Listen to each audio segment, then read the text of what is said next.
Stephen King's It. I think it's safe to say that the movie sucked. I'm not sure who else agrees. But the pacing and writing were crap. There's a lot of added Hollywood bogus. And the funniest part about the film was that it had this random cleanup montage.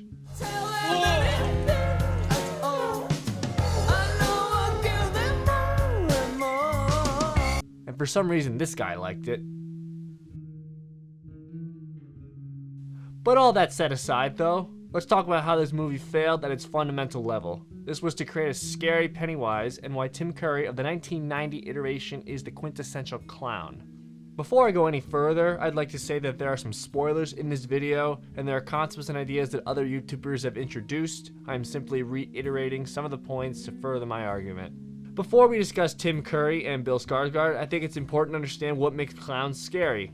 There was a time when clowns were a child's favorite of circuses and birthday parties alike. But that all changed in 1978 with the John Gacy case. And for those of you who are not aware, John Gacy was a party clown that admitted to 25 to 30 murders of young men, which is a direct parallel to the 1986 source material. Since, the scary clown phenomenon has built up a reputation that is equal to standing up Frankenstein, Dracula, and werewolves.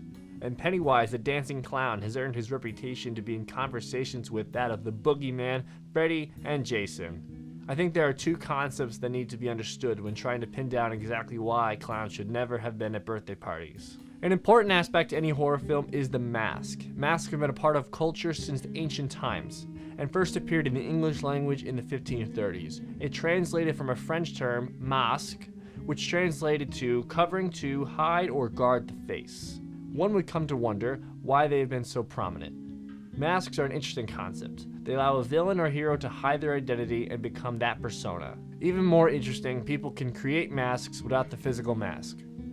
W.B. Yeats, an Irish poet, wrote in his play Amica Silentia Lunae, the other self, the anti-self, and the antithetical self, as one may choose to name it, comes but to those who are no longer deceived, whose passion is reality. In other words, the mask you wear is who you are, and the person you hide is your dark, real self, that only a select few will ever know.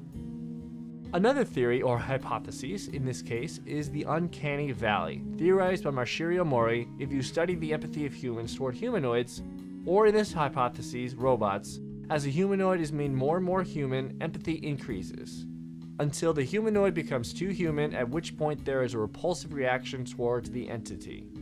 A clown can be read as a humanoid being wearing a cheerful and welcoming white mask. If this person or humanoid is wearing the mask of a cheerful and innocent human qualities, then what are they actually hiding? Are they actually human? This is what people are actually afraid of.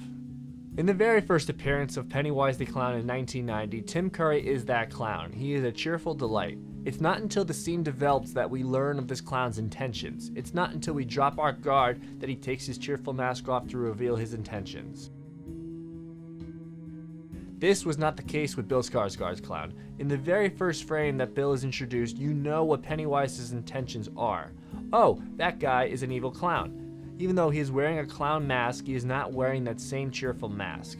If you look at both versions of with this iconic sewer drain scene, they are both in their right scary. All that needed to happen was for there to be a sewer, and that both actors were humanoid clowns. But looking at Tim Curry's clown, we are given so little information as opposed to Bill Skarsgård simply because of the additional mask. As the movie progresses, Skarsgård tries to prove that he's a scary clown with theatrics and gory jump scares. Look at me, I'm a scary clown. Even though at face value he looks much scarier than Tim Curry. Tim Curry walks and waddles around the movie without the need of any theatrics. Bill Skarsgård is shaking bloody arms and Curry is gleefully digging graves. Which is scarier? One can be thought of as a in-the-moment scare, while the other is a much more mortifying scare that stays with us. There is something so much scarier about a hand in a drain or the door before the final battle than everything that Skarsgård does. It's simply because Curry is wearing multiple masks and giving us less information than Skarsgård. Which clown will haunt your dreams long after the moment is over? Who is the quintessential clown? Tim Curry is Pennywise the dancing clown. The 2017 It rendition remake could have been great. The source material was there, but the biggest problem was at the fundamental level of what this movie needed to be, and that was the portrayal of Pennywise the Clown. Tim Curry created a template and a legacy of Pennywise the Clown. If a filmmaker could get his hands on something like that instead of that of a studio, then maybe we could have had something horrifying. Thank you all for watching my very first video essay. I hope to continue to make more of these in my free time. Please feel free to leave me some notes and comments on how this video turned out, and let me know who you think did a better job as Pennywise the Dancing Clown. My full essay can be found on my website, so if you wish to read it, you can follow my WordPress link. You can also follow me on Twitter and Instagram, where I post daily. And currently I'm researching my next topic. So hit that subscribe and bell button so you can be notified when the next video drops, and hope to see everybody next time.